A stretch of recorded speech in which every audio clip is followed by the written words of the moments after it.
Welcome to the Wine Zone. I'm Conrad Edgebeck, and this is Pro and Con.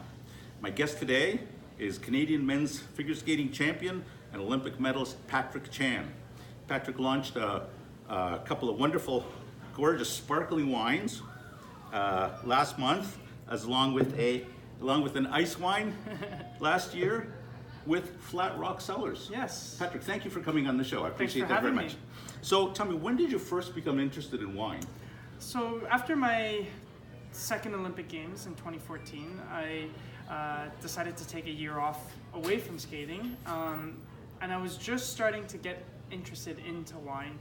And luckily, with my agency, Landmark Sports, they had a great relationship with Flat Rock Cellars from the past, and Ed from Flat Rock. Ed Madronich. Yes, thank you. He reached out and voiced that he wanted to have me involved in future projects. So I took it upon myself to go ahead and get involved and get educated in the whole wine industry. What did your education involve? Was that like going to Flat Rock and having a winemaker go through the wines? I think it was Jay Johnson at the beginning. Yes, exactly. And now Jay it's David Johnson. Shepard. Yes, right. Yeah, you've done your due diligence. So I don't know what a triple Lux is, but I know my wine. I like that. So Jay was there and Ed was there and Rob, my agent, was there as well. We all had a ton of fun. It's such a great winery with a beautiful overlooking Lake Ontario and looking over the winery. And we started doing tastings for ice wine. We sourced the ice wine.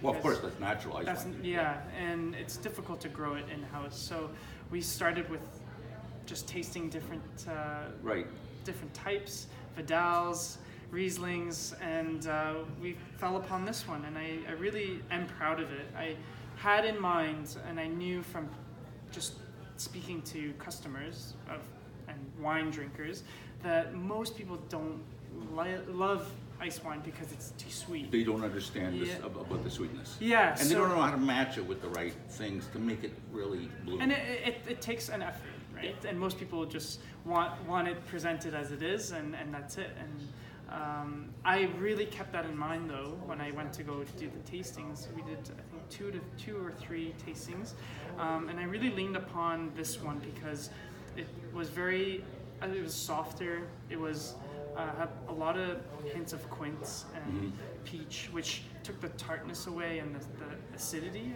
I felt like so. You prefer white wines over reds because you've made the ice wine. Yeah. You've made the sparkling wine. Yeah. But there are no reds now. Or is this going to be a line extension?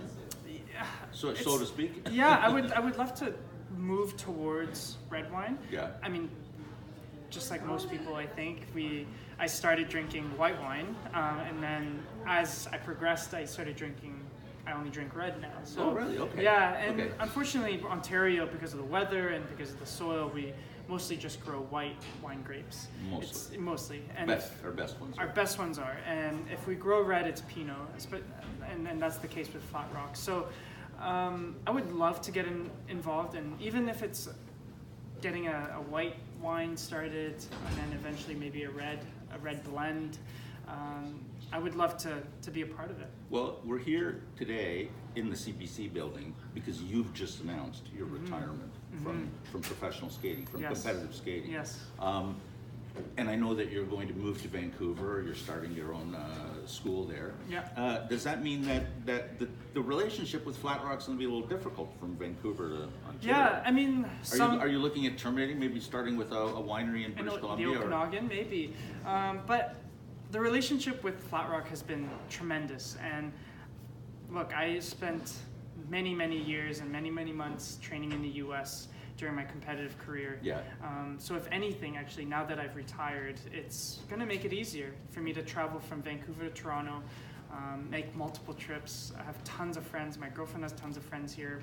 I have a lot of reasons to come back to Toronto. Well, that's terrific, because I'd be jealous if you just went to there and never came back. I wouldn't do that. And Flat Rock has been such a crucial part to my wine education that, I really... I want to keep this relationship going and this friendship going with Ed and Flat Rock. That's right. Well, listen, I'm looking forward. I love these wines. I tasted the sparkling wine. Let's sip a little bit of the sparkling wine. Cheers. Last month, it's just brilliant. Yeah, it's a great The product. ice one, I think, is now sold out. Is it? Oh, I think that's possible. So it's time to make a new one. time to make a new one. Time to Yeah. make a new one. But I wish you all success. Thank you. Both in your non-competitive career and also in your winemaking career. Thank you very much. And Thanks all for the best. having me. Cheerio. Thank you very much for watching. This has been Pro and Con. My guest has been Patrick Chan, Olympic medalist, team gold medalist, winemaker. Yes. Thank you very much. Watch again soon. We'll be back.